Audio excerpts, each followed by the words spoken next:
Hello, this is Patrick with New Jersey's Outdoor Adventures YouTube channel. Today's video, I'm going to feature a van build in process. It's about 50% done. And I have Becky and Austin. I've been following them on Instagram, and they have a really cool Freightliner Sprinter chassis. But it would be really cool to feature a build about 50% done to understand what the steps involved are for the build and the conversion, and then what are the next steps, and a little bit about cost. So Becky, Austin, welcome to New Jersey Outdoor Adventures. Hey, I'm Austin. I'm Becky. This is our 2010 Freightliner Sprinter.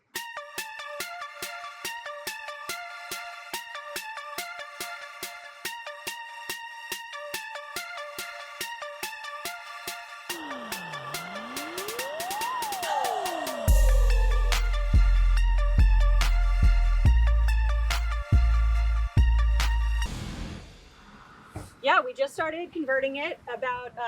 We've done 33 build days so far, and we're about 50% done with our build. So we'd love to show you inside. But first, let's talk a little bit about why we were interested in converting a van.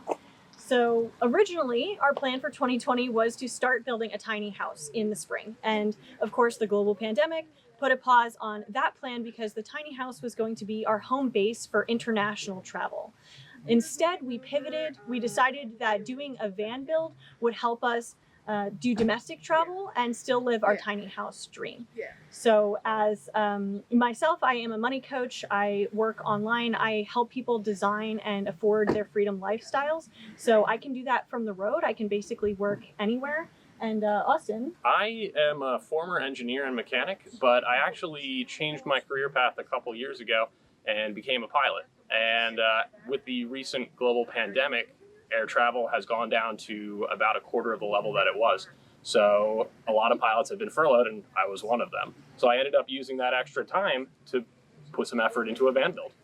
So this isn't actually our first experience with building something on wheels. We did develop a teardrop trailer and built it completely by hand. We took our homemade teardrop trailer up to Newfoundland, Canada from the east coast of the United States on a 4,000-mile road trip.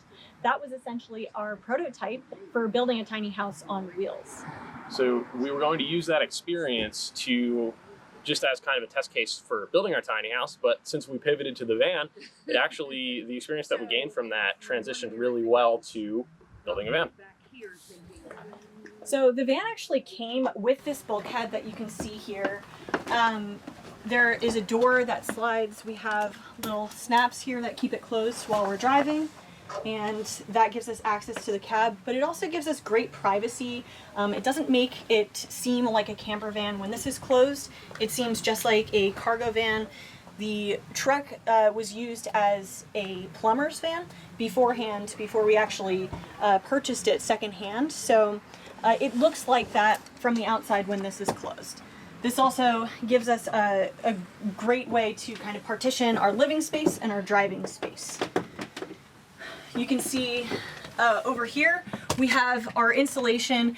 This is 1-inch poly isocyanurate foam board insulation, and then the shiny stuff here is actually repurposed, but it's essentially reflectix to prevent thermal bridging from all of those metal surfaces that are everywhere on a cargo van. Plus they're pretty uneven, so it's easier to cover them with a flexible material. This right here is foam, spray foam. It's great stuff brand, and we used it essentially everywhere. You can actually see that even in the ceiling here.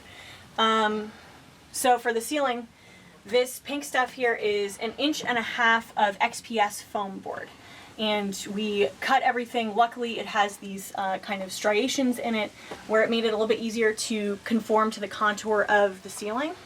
And we just used the spray foam as adhesive, actually. It's basically super glue, so we kept it up with some boards, and we were able to secure it to the ceiling using the foam, which also helped seal the cracks. So in the ceiling, one of the first things we actually did to the van was mount a max air fan to the ceiling. It was kind of scary because that was our first big cut into the van. It was a 14-inch by 14-inch hole, and this is with the global pandemic and with a lot of people shifting into doing van life or doing camper travel, parts are actually getting really hard to find. So this was actually an open box deal from Amazon, and even though it was an open box, damaged box, the unit itself was fine, but we actually did pay more than what the list price would have been about a year ago. So parts are hard to find right now. Underneath the floorboard is actually pretty similar to the ceiling. We used 2x2 wood to frame around the outside, and then inlaid the 1.5-inch foam board. Now there's no structural members running across the middle. This foam board is actually strong enough that as long as you lay a sufficient size plywood over top of it, it can withstand the forces of someone standing there. You'll see on the floor there's actually some outlines here in masking tape. This delineates where our couch/bench would be. So it's going to overhang our entrance area about 50%. That way you can actually face outwards if you want, take in the view, but it'll also be long enough to essentially lay down on, which we thought would be nice in case we did have any guests. It won't be quite the width of a twin-size bed, but it would be good if we do need someone else to sleep, as well as a secondary kind of lounge area. In between the couch and the kitchen here, which you'll see kind of against this wall, is about 18 inches of walking space. We figured that that would be sufficient since we don't really plan on doing anything in this area besides walking. So right over here is our kitchen area.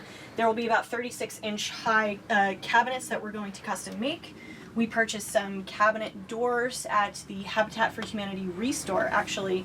So those were secondhand finds, but they were brand new. They were custom-made cabinet doors that were unused in someone's home building project, and we saved a significant amount on buying those doors secondhand instead of buying them new. Or making them ourselves. So this is actually my favorite piece of money saving that we did. These windows were pulled out of a step van from a junkyard, and in order to get a window that would have filled that space, we budgeted $500–600. I was able to get both of these windows, this one and then the one on the sliding door, for $25 a piece. The windows do open and they provide cross breeze and ventilation for us, which in combination with our ceiling max air vent fan will give us a nice amount of kind of circulation in here in case it's hot, or if there's any steam from cooking or even condensation in the winter from our breath. This is our second window here. They are mirrored to each other and therefore will create a great cross breeze. So these windows were not actually designed to be put on a van or put on a single sheet of sheet metal. They were designed for a van with 1.5 inch insulation space and studs. So what I actually did was I took a drill press and I put evenly spaced screw holes in the frame of the window, and then was able to screw that with pre-drill and then screw with stainless steel sheet metal screws to secure the window in place. So that just keeps it lowest profile possible and allows us to maximize the space inside the van, not take up any space, minimize the space that we take up. Additionally, for all of the holes that we cut in the van, which was probably my least favorite part, to be honest, we just bought this beautiful new van and had to cut a bunch of holes in it. We made sure that they wouldn't leak by adding silicone. So there's black silicone around all of our windows. We did clear silicone on the roof for our vent fan. And we made sure that it sealed really well and was watertight, because the last thing you want is to be driving down the road and having rainwater push itself in, getting behind your insulation, or just getting the inside of your van wet.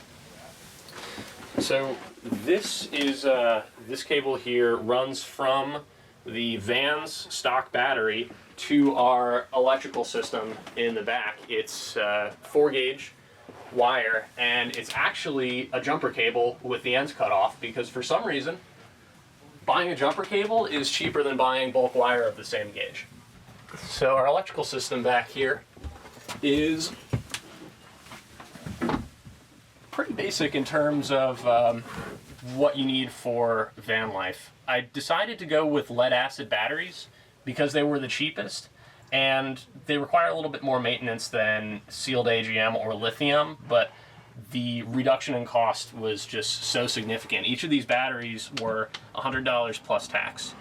So a comparable lithium battery would run about $1,000. So I could replace this battery system 3 times over for the price of a single lithium battery. So the strap system that I use, this is kind of a preliminary design, but I actually like the way that it turns out. I put spacers in between each of the batteries just so that they all have a snug fit, and then just used pull straps to secure them in place. Now most of our system is based on Renogy equipment. We have 4 100-watt solar panels on the roof, and that the wires come down through this upright, which will connect to this Wanderer solar charge controller, which is good for that 400-watt system. So solar panel wires go in there, and this will manage the battery charging. So this system has 3 ways to charge the batteries and 2 ways to discharge the batteries. You have the solar charge controller, you have an automatic battery charger, which is basically just our version of shore power. A 15-amp charger should be able to charge these batteries in about 8 to 10 hours, so an overnight trip assuming no drain. Next thing over is our DC distribution. It's just a 100 amp maximum fuse panel that uses standard automotive fuses. So when I do start doing things like lights, wiring the max air fan, I'll be able to run wire to each one of these blanks in the fuse and then put an appropriate fuse in there to protect the system. And the next thing over here is the DC to DC battery charger. So some people who are a little more electrically inclined might wonder why you wouldn't just hook these batteries directly up, terminal to terminal, to the van's stock battery. The reason being, they essentially act as the same electrical system. So if you drain these batteries, you also drain that one, and you set yourself up for a position where you're not going to be able to start the van if you need to. This battery charger essentially acts as a one-way valve for that charge. If the van's running and that battery in the front's being charged, it charges these batteries as well. But if the van's off, it isolates that system and allows these batteries to discharge without risking not being able to start the van. And then the monster here is the Renogy 2000-watt inverter, which is pretty huge, more than most people might need for a van, but what we really wanted to do was have the ability to run an electric kettle if you wanted to for coffee or tea. Now, I used to work as a CAD draftsman, and I actually worked for an electrical construction company designing distribution layouts for industrial structures. So that's kind of the inspiration that I drew on that knowledge to design this system. I actually made some cross members across and ran the wires in the back. It's a little messy right now. I am going to do some cable management in the future. But one thing that I think is really essential for keeping your system organized is these guys. These battery bus bars, or I guess they're just bus bars. The purpose of them is essentially you could hook all of these wires up directly to the terminals and then hook the terminals up to each other and it would work. But this allows you to keep your loads in one place and gives you the opportunity to add a fuse in line between the battery and the bus bar, which is, it's on order. It should be here tomorrow, but there's going to be a 250 amp fuse mounted right here that goes from this terminal to the fuse to this bus bar for our distribution. And then on the other side, everything comes to this bus bar and then you can connect to the negative terminals from there. Just keeps everything neat and organized. So now that I talked a little bit about the DC part of it, let's talk a little bit more about the AC. It's kind of essential to have this because if you don't, your only option is to purchase 12-volt appliances, and the general consensus is 12-volt appliances are more expensive and just not quite as good as AC appliances.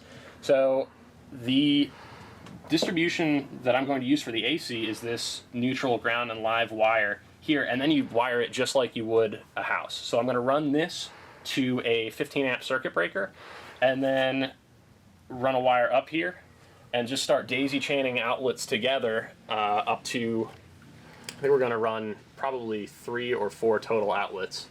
The positioning's a little bit amorphous right now because as I've learned through this van building process, nothing is level, nothing is square, and there's not a 90-degree angle to be found. So you kind of have to take your whatever plans that you had and be ready to adapt them. So for our outlet placement right now, we're thinking we're going to have one outlet here for charging our phones. This is our bed platform. We'll talk about that in just a minute. But an outlet there for charging the phones, another outlet here above our counter space in the kitchen for kitchen top appliances, and then finally an outlet down towards the bottom below this window here, which is where our 120 volt mini fridge is going to be plugged in. We already own the fridge. It's a dorm style mini fridge. We decided to use 120 volt instead of purchasing a more expensive DC 12 volt fridge because the cost savings were important to us. We're doing a budget build here, so our budget is actually around $8,000 for the build itself, and purchasing a $700 to $1,000 fridge wasn't conducive to fitting inside of our budget. So that was one of the ways that we decided to save money, is being able to use as many things that we already own as much as possible. The other way that we saved money is by salvaging and using purchasing used goods. So for salvage, for example, we built this bed platform, and originally this cargo van had come with a shelving unit all the way down this side of the van. We demolished that as one of our first kind of big projects in the van, and we actually saved the 2x4s and most of the wood that we could salvage from that shelving unit. Now, if you look underneath the bed platform, there are actually supports that are made out of that shelving unit. So these supports right here are all 2x4s that were salvaged from that shelving unit. The way that they're attached to the wall, you can see, is by bolts that are going into, I forget what they're called. So they're pre-drilled. They're existing grommets that were actually there, stock in the van, because this van had tie-down rails running down the side. Super common in cargo vans. Tie-down rails running down the side that you can hook a ratchet strap into. We took those out, but these bolts, these bolt grommets were already there. These bolt grommets were already there, so we decided that was a great way to affix this bed platform and make sure that it doesn't move within the van. The next thing that we used as support for the bed platform is actually these wheel boxes. So our wheel wells are enclosed entirely within these wheel boxes. They're built out of 2x2s. There's a frame inside there. Then inside the 2x2s, there is 1.5 inch insulation, which actually fits perfectly because a 2x2, as I've learned through this van build progress, is 1.5 inches. So that's an American measurement system for you. Yeah. But then it's faced with plywood here. It's completely structural, so we were able to, while also bolting to the actual van wall, we were able to screw down into this as vertical support for the bed. On top of that, we have a 2x4 here that is running horizontally, and that's distributing the load from the bed platform across these these downward facing members. And then right here we have 2x4s that are actually notched, sitting inside, or rather sitting on top of this cross member here to support the plywood of the bed.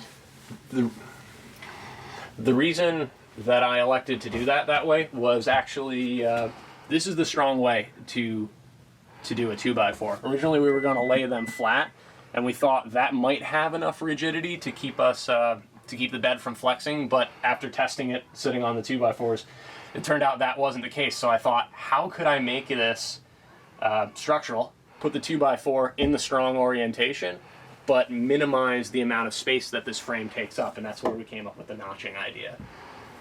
So below the bed we have our garage area. And our garage area, as you can see, we're sitting in here, and from floor to ceiling, I'm probably about 36 inches tall. So we have enough space in here to fit bikes, to fit snowboards, skis, backpacking gear, camping gear. This is our kind of one-size-fits-all storage area for all of our gear and adventure gear, as well as our inflatable kayak. We just got an inflatable kayak that we're very excited about. And so this is going to be partitioned off and from the living area and used for storage for everything. We can show you on top of the bed platform here. So there's a little lip on this side of the bed platform to keep the mattress from sliding off into the living space. However, on the far side, there is no lip. And the reason we chose to do that was because we wanted to reclaim the space of the far back side of this van where we could push the mattress all the way up to the rear doors. What ended up happening was we were able to notch out on that back corner and reclaim about 5 inches of space. So our living area is now 5 inches larger because we were able to leave that end flat, and we can actually have the mattress hang over by about 2 inches. The mattress itself is going to be a full size. It's 74 inches long, and it will be oriented right in the center here. So you can see actually we have 2 windows on either side. So these 2 windows were, again, not quite the windows that we wanted, but given the situation, everything was on back order for months. So we ended up taking what we could get. So originally we wanted to do slot windows and have the mattress not overlap them, because our mattress is going to be 5 inches plus a 3-inch topper. So it's going to come up to about here on those windows. And so originally we wanted it slid all the way up against one side, but now I think what we're going to do is actually center it so we have a little bit of gutter space on both sides to keep for small time storage. So our bed height was also was specifically made so that we could sit on top of the bed. Once the mattress is here, we have enough space that we'd be able to sit upright even once the ceiling is installed. So we anticipate the ceiling, which will be clad with we think 1/2-inch pine boards, tongue and groove, as well as our walls will actually have the same cladding. We'll add about a 1/2 inch to this headspace that we have. And then with the 8-inch mattress, which compresses thanks to the mattress topper, we'll be able to comfortably sit up on top of the bed, which was important to me. That was a huge issue when we had the teardrop trailer. Every day, every morning and every night, Becky would bump her head on the horizontal supports going across the roof. So she wanted to make sure that that didn't happen. That was actually an argument we had. It's like, I didn't think we could fit a bike underneath, but we had to figure out which was more important. And I thought the headspace was important because I didn't want to give myself a concussion over our Vanlife trip. On these doors here, we have also done insulation that is, again, the silver 1-inch poly isocyanurate insulation with spray foam around it. Now, in the top section, we actually taped in this insulation without adding spray foam because in both of our doors, actually our sliding door as well, there are electronics and mechanisms for opening the door, latching the door, locking the door. And we didn't want to spray foam in there because if you put spray foam in those crevices, it can interrupt the cables and you won't be able to open your door anymore. A lot of people don't actually insulate their doors, or they do kind of the bare minimum. But I figured out with a little bit of time and patience, you can cut sections of the foam board to slide up and fit inside this, such that they're snug on both sides. So this is actually insulated, so is this, and so is this side here, just with little kind of precision cut pieces. It takes a little time to do, it takes a little bit extra measuring, but the difference is notable. There's no noticeable heat coming through this when the sun's beating on the back doors. Same thing for the sliding door.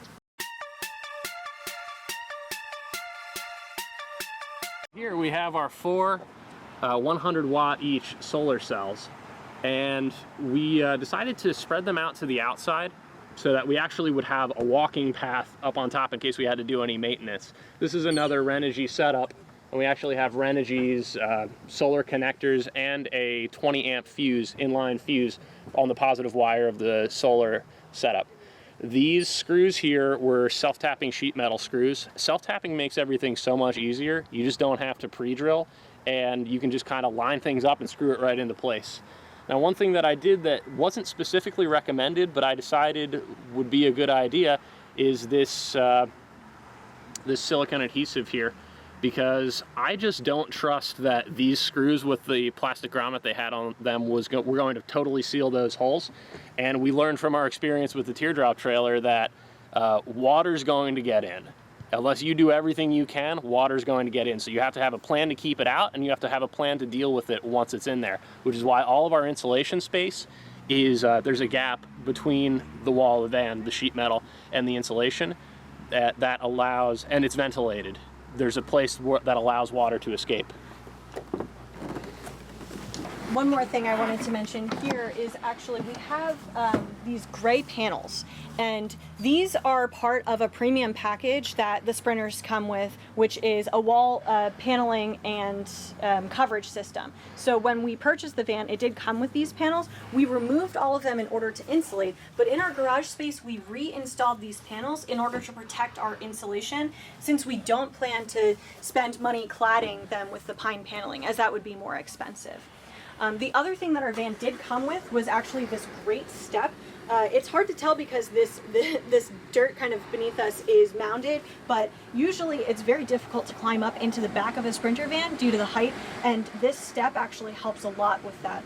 So we're very happy that that was included. Yeah, the previous owners used that as a backup feeler, I think, because when we first got it, it was bent all the way up on one side, so I just went nuts with it with a sledgehammer for about 15 minutes and straightened it out. One thing I wanted to mention back here as well is that these, for the door in order to keep them open, actually slide in and need a pocket to slide into. So be aware when you're building your van with your insulation. As you can see, our insulation is indented here, as well as if you have any wall coverings, you're going to need to cut a space for this, and you also want to make sure that you're not installing sensitive electronics behind it. This is made out of metal and will damage anything when you slam your door closed when you put it in there. So this Samlex battery charger is going to kind of take the place of our shore power hookup, and it's actually really simple how this is going to work. I'm just going to run this cable right out the door here, close the door on it. The weather stripping allows for enough give as to not damage the cable, and then you just have a standard 120 volt AC plug that you can plug into. So run an extension cord out from your friend's house. On this side of the, this is where I'm planning to put a standard size propane tank. It's a little bit tricky to do it here because if the valve fails or if they overpressure, you're going to release propane into your living space, which is definitely not good. So the plan is to build a totally sealed box and vent it out through the floor. You got to remember that you have to vent propane through the floor, you have to vent batteries through the ceiling, because batteries produce hydrogen that's lighter than air, so it goes up, and propane, if it leaks, is heavier than air, so it goes down. So with this box totally sealed, if we have a failure of the propane tank, it's going to vent it out the bottom. One of the questions that I haven't quite answered yet is it going to be active or passive ventilation? I'm not sure if I want to run any electrical systems, anything electrical like a small fan, into the propane chamber to potentially provide an ignition source for the propane. So something that I have to do a little bit more research about, but I have seen it done both ways. The propane is going to be used to power a small space heater and a two-burner Coleman camp stove. So we're going to run, just run a probably flexible propane line up on the top here across and then pretty much out to the other side of the van. And I kind of like that the propane's far away from the ignition source, especially if it's going to be in an enclosed space like this. Our other system that we wanted to talk about is our water system. So as you may have noticed, besides the electrical, we're trying to keep our systems very simple. And the reason we want to do that is it keeps the costs down and it lowers the possibility of something breaking, which also saves you money. If something doesn't break, then you don't have to worry about replacing it. So inside our kitchen here, our water system is going to be very simple. Our sink is going to be mounted in this cabinet here. We actually have a large sink that we bought for $5 at a garage sale. It's a stainless steel sink with a deep basin that's about 22 inches wide. Below the sink, we're going to have a cabinet that can open to access 5-gallon potable water jerry cans. So we're going to have a system where there is a foot pump, a faucet, and that will help us conserve water as well, which means we won't have to fill up as often. And then there will also be a gray water jerry can below that can be filled with the used water from the drain that we'll just have to monitor for when it's full and dump it out. So on the roof, another part of our water system is going to be a road shower, which is a probably about 5-inch diameter black PVC pipe running long ways on the roof. Cool thing about that is, since it's black, it's going to absorb solar energy, and that it's going to naturally heat the water. So if you just run a hose right off the side, you have a heated shower.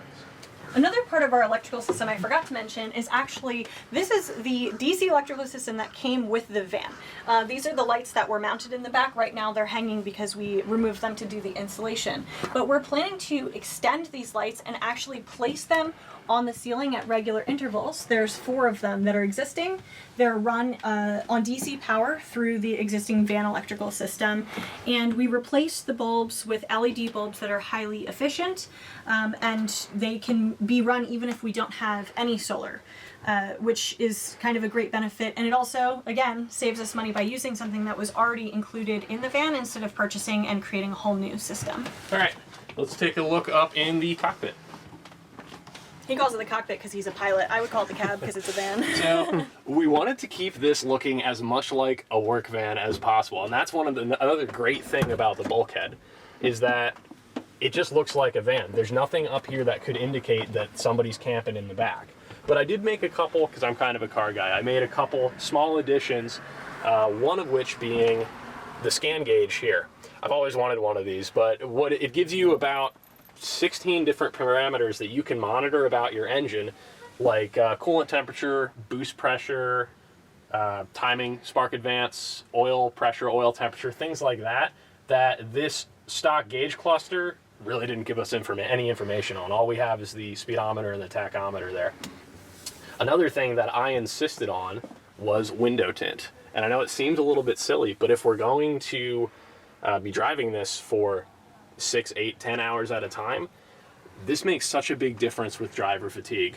A word of caution though, I decided to do this on my own because I thought, you know, I've done it a couple times, but if you don't know what you're doing and you don't have any experience doing it before, it's extremely difficult to get window tint to look good.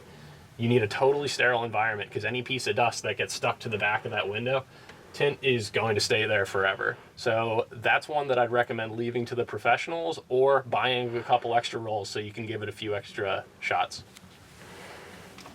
Otherwise, we were planning originally before we bought this van to build headliner storage, but as you can see, that's not exactly a possibility with this built-in bulkhead.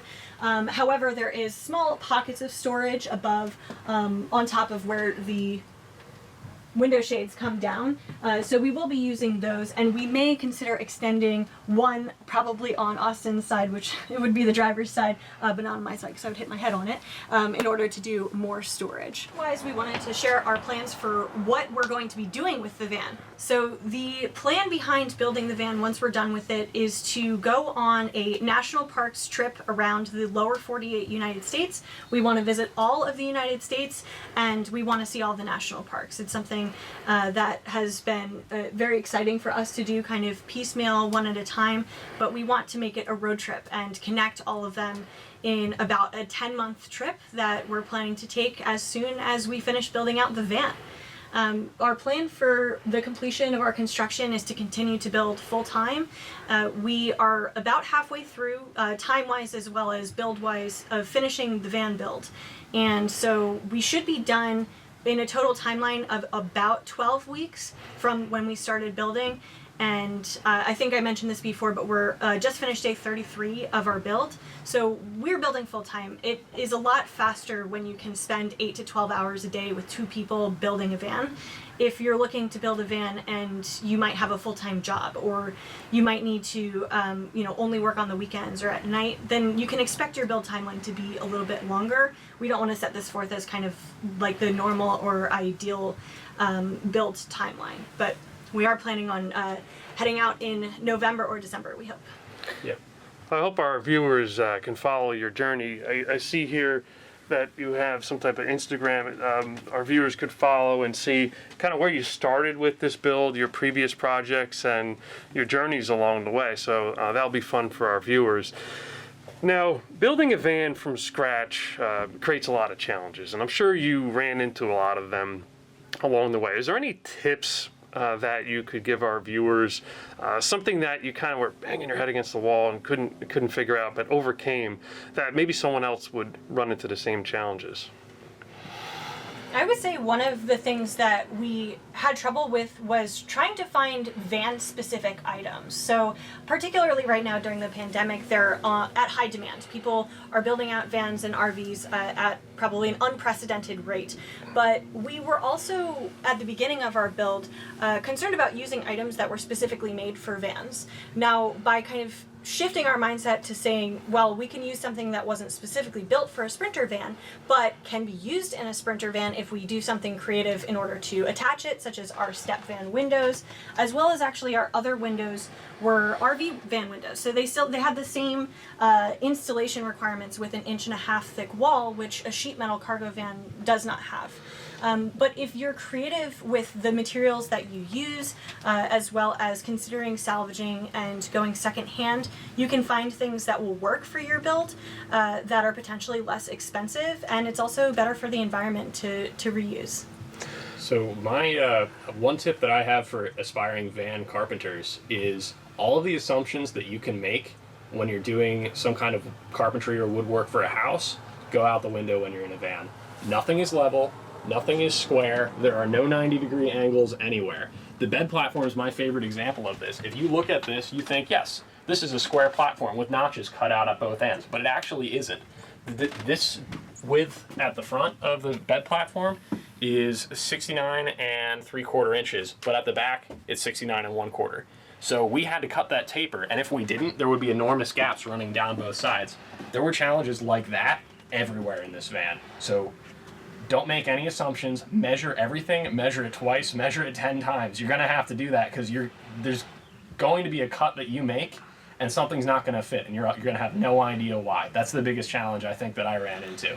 When researching vans, there's a lot of different van manufacturers on the market. What led you to the Sprinter platform? It was the prettiest.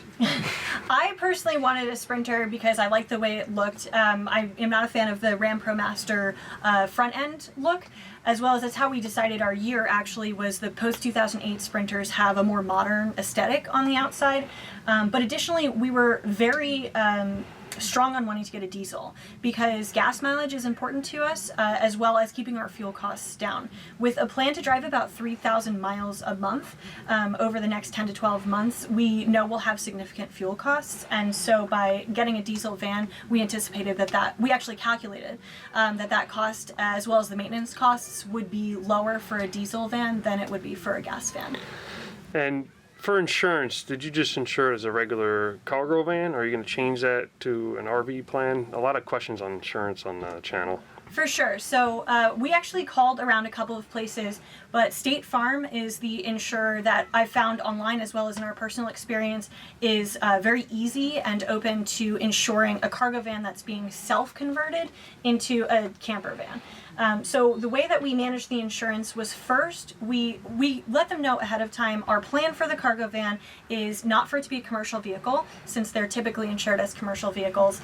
It's going to be for personal use, and it's going to be converted into an RV with the intent of having RV coverage. So I worked with a local agent, which I really recommend. If you go online and you Google your local agent, that person will be able to give you more personalized assistance than calling their 1-800 number, for example. So I spoke with our local agent, I told him our plans, I asked him what the requirements were, and what we're doing right now is during the build process, the van is still insured as a cargo van because it is not an RV. There are certain requirements which I believe are having a bed, a sink, a toilet, and a stove top. Some of those have to be fixed, some of them can be portable. But essentially you just need to show photo proof that you've converted it into an RV and are therefore using it no longer as a vehicle but as a recreational vehicle. And the insurance premiums are quite a bit lower, in our surprise, quite a bit lower for when it's a fully converted RV than when it's a commercial cargo van. So we had great luck with State Farm for that. And we're very happy to work with our local agent because he was able to look into that, answer all of our questions, and he's our touch point for sending our photos when we're done with our conversion. Well, thank you guys very much for taking the time today to meet with me. I've been looking forward to this for a while because I like to follow builds online, but it was nice to pause for a second and just kind of look at what it looks like now. We're going to be sure to do a follow-up video when you're done, after you get a trip out there. We'd love to see what it looks like when it's all done, and maybe some extra information of things that you might have changed or modified along the way. But thanks for meeting with us today. And if you want to show how, tell us a little bit about your social. Sure. So we'd love for you to follow us on Instagram at Lifepothesis. On Lifepothesis, we share photos every day of our build progress, which will be more and more exciting going forward because we'll have big furniture projects that are being completed, as well as some finishing touches to make it look like those Vanlife vans you see on Instagram. But the other part that's really important to me as a money coach is to make sure that we are transparent about our costs. So we share exactly how much our van cost. It was $18,000 to buy this van with taxes, title, and tags. But I share every day. I have a page on our website at lifepothesis.com that shows what we purchased and where we purchased it, how we saved money on it if we were able to do so, and how much we spent. So out of our $8,000 van build budget right now, we spent about $4,200, and I'm tracking our expenses as we go so that I can be completely transparent with how much a budget van build can cost if you're able to use some tricks and tips to save money. Well, this is Patrick with New Jersey's Outdoor Adventures YouTube channel. Hope you enjoyed this video. Please like this video, comment, share, subscribe. I love it, and we'll see you soon. Thanks, guys. Thank you.